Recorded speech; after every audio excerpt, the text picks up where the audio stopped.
안녕하십니까? 예, 반갑습니다. 지난 시간에 우리는 관상 기도의 단계에서 주부적인 관상에 대해서 살펴보았습니다. 이것은 이제 초자연적인 관상이라고 불리기도 하는데 하나님에 대한 체험적인 지식을 말합니다.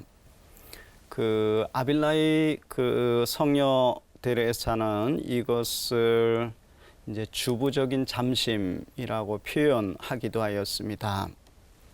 이것은 어떤 특별한 사람에게만 주어지는 카리스마나 비상한 은혜가 아니라 그 성화 은총을 받은 모든 그리스도인들에게 주어지는 것입니다.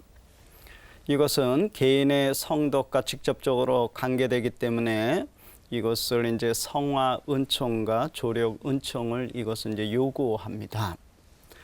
주로 인간 지성에 영향을 미치는 이 주부적인 관상은 자연스럽게 하나님과의 더 깊은 일치의 단계로 우리를 인도하게 됩니다. 이러한 주부적 관상의 특징으로는 다음과 같은 것이 있습니다. 첫 번째는 영혼이 이 단계에 있는 영혼은 하나님의 현존을 더 깊이 체험하게 됩니다. 하나님은 당신이 선택한 사람에게 이러한 단계에서 당신 현존에 대한 체험적이고 지적인 지식을 허락하십니다. 이 부분에 있어서 아빌라의 성녀 데레사는 하나님 현존에 관한 깊은 체험을 자주 하곤 하였다고 합니다. 두 번째 특징으로는 이 단계에 있는 영혼은 초자연적인 은총을 잊게 됩니다. 이 단계에 다다른 영혼은 명확하게 무엇을 설명할 수는 없어도 초자연적인 것이 자신의 존재 깊은 곳에 다가오게 됨을 깨닫게 되고 또한 초자연적인 지식이나 인식을 얻게 됩니다. 그래서 비록 그가 세속적인 공부는 많이 하지 않았을지라도 모든 학문을 깨친 사랑과 비슷하게 된다고 합니다. 그리고 오직 주님만을 사랑하는 것 외에 다른 무엇을 더 사랑하기를 원하지 않게 됩니다. 이 부분에 있어서는 그 이집트의 위대한 교부들 많이 있지만 특히 은수자들의 스승 혹은 아버지였던 안토니우스가 그랬죠. 많은 교육을 받지 않았지만 철학자들과 함께 이야기를 나눌 정도였었죠. 세 번째 특징으로는 관상은 전적으로 하느님의 선물임을 자각해야 됩니다. 우리가 자기의 노력이나 인간적인 희생, 봉사를 통해서 관상에 이르는 것이 결코 아니라는 사실입니다.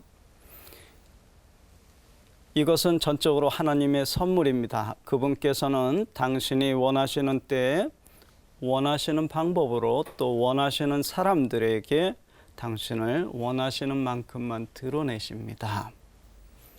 네 번째 특징으로는 깊은 관상의 단계에서는 영혼이 절대적으로 수동적인 주체임을 잊어서는 안 됩니다.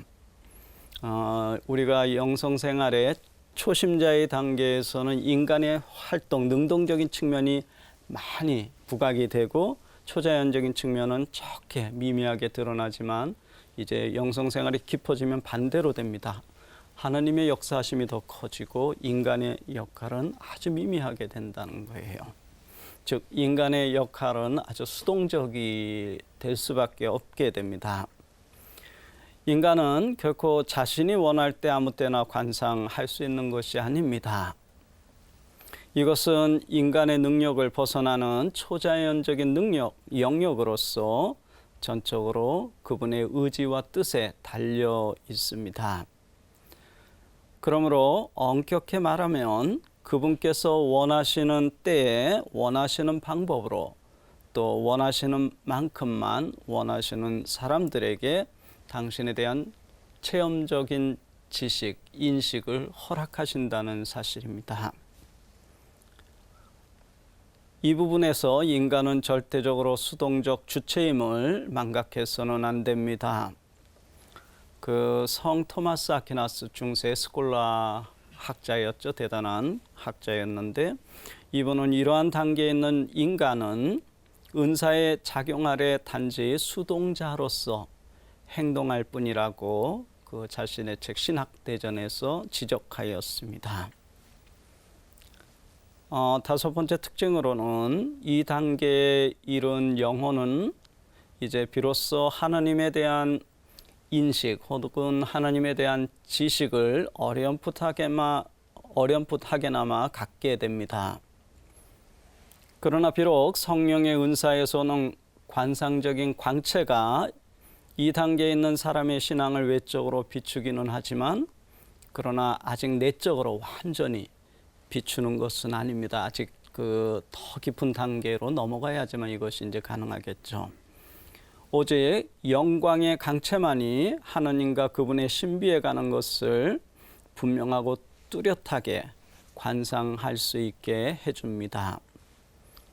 때때로 분명하고 뚜렷한 신비 현상이 신비 체험 중에 일어날 수도 있지만 이것은 결코 주부적 관상의 정상적인 작용은 아니라고 많은 영성가들은 지적하였습니다. 우리가 이렇게 기도 생활 또 영성 생활을 하다 보면 그 신비 현상들 있죠. 이거에 너무 탐닉하는 것은 잘못하면 우리를 오류로 인도할 수 있습니다. 그래서 조심하셔야 되겠죠.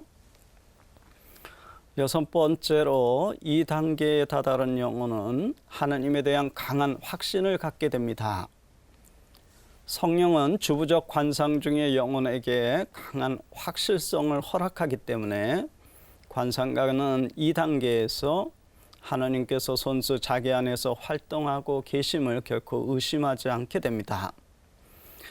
이 단계에 이런 하나님께 대한 확신이 있잖아요. 이것이 그냥 현대 심리학에서 제시하는 자기 체면, 이거하고는 차원이 다른 겁니다. 예. 일곱 번째로 영혼은 이 단계에서 자신이 은총 상태에 있다는 사실을 확신하게 된다는 거예요. 비록 트리엔트 공의에서는 누구든지 하나님의 특별한 계시가 없이 스스로 예정된 이들에 속한다고 하거나 혹은 은총 상태에 있다고 말하는 것은 대단히 위험하다고 지적하기는 했습니다. 그러나 신비적 관상가는 성령의 작용으로 인해서 자신이 은총 상태에 있음을 더 이상 의심하지 않게 된다고 합니다. 우리가 이렇게 영적 여정을 가면서 내가 지금 은총 상태에 어느 단계에 있을까? 이것도 사실 은총 상태에 있지 않다는 거예요. 하나님의 신비 안으로 들어가게 되면 내가 지금 관상하고 있다 없다 이거를 모르는 상태죠. 단지 깨어났을 때 내가 새로운 차원의 그런 것을 체험했구나를 깨닫게 되는 겁니다. 예를 들면 베드로가 무리를 예수님께서 오라고 했자 무리를 걸어갔는데 내가 지금 무리를 걷고 있구나 하면 그 사람 걷기도 전에 벌써 빠졌을 거예요. 바로 그거와 같습니다. 여덟 번째로 비록 영혼이 이 단계에서 신비적인 체험을 한다고 하더라도 그는 결코 인간의 언어로 그것을 정확히 묘사할 수가 없다고 합니다. 왜냐하면 신비적인 체험은 인간의 이성이나 추리 능력을 초월하는 직관적인 것이기에 결코 인간의 언어로 표현될 수 없습니다. 그래서 아빌라의 성녀 데레사는 덧없는 이 세상의 것들을 가지고 신비 체험을 표현할 수 없음을 솔직히 고백하기도 했습니다. 그리고 그것을 표현하느니 차라리 침묵을 지키는 것이 더 낫다고 말하였습니다. 이 점은 선불교의 4대 교의 중에 불립문자라는 것이 있습니다. 즉 깨달음은 결코 인간의 언어나 문자로 표현할 수 없다는 말입니다. 불교의 선종의 4대 교의가 있습니다. 혹시 기억하시나요? 알고 계신 분 계시? 선불교의 그 선종의 4대 교의. 물론 우리 가톨릭 신앙과는 좀 다르지만은 그래도 상식으로 좀 알고 있으면 좋을 것 같아요. 첫째는 불림 문자입니다. 즉 깨달음은 문자나 또 말에 의해서 결코 전해질 수 없다는 겁니다. 예. 두 번째는 교회 별전이라고 하는데 이것은 부처님의 가르침을 말이나 글에 의하지 않고 바로 마음에서 마음으로 전하여 진리를 깨닫게 되는 그런 것을 말합니다. 세 번째는 직지인심인데 바로 사람의 마음을 가리키는 것, 그것을 직지인심이라고 합니다.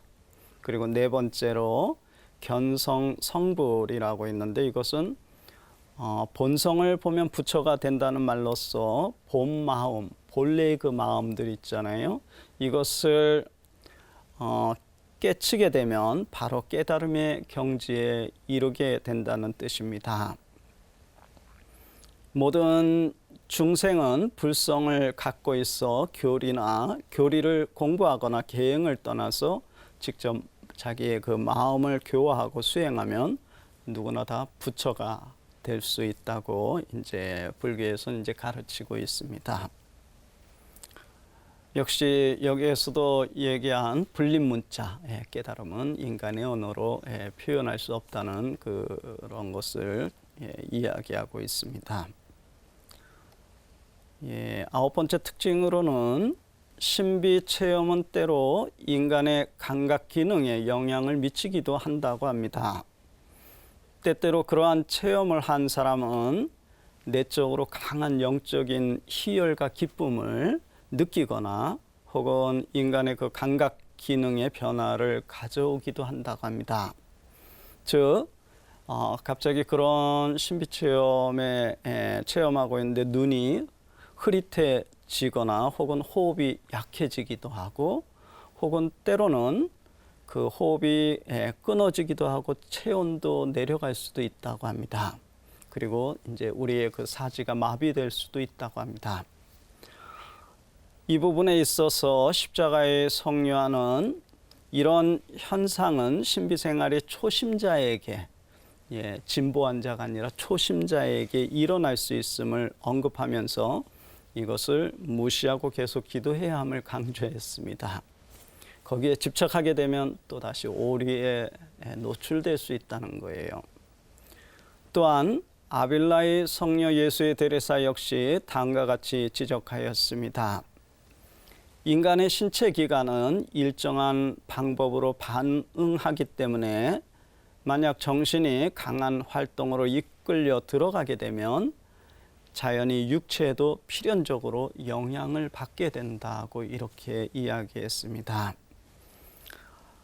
그래서 우리가 기도 생활 중에 특별한 신비 체험 물론 체험할 수 있는데 너무 거기에 몰입하는 것은 우리 가톨릭의 정통교회로부터 또 혹시라도 빗나갈 위험을 내포하고 있음을 직시할 필요가 있는 것 같습니다. 오늘 강의는 여기까지 하고 다음 시간에 계속 이어서 말씀드리도록 하겠습니다. 감사합니다.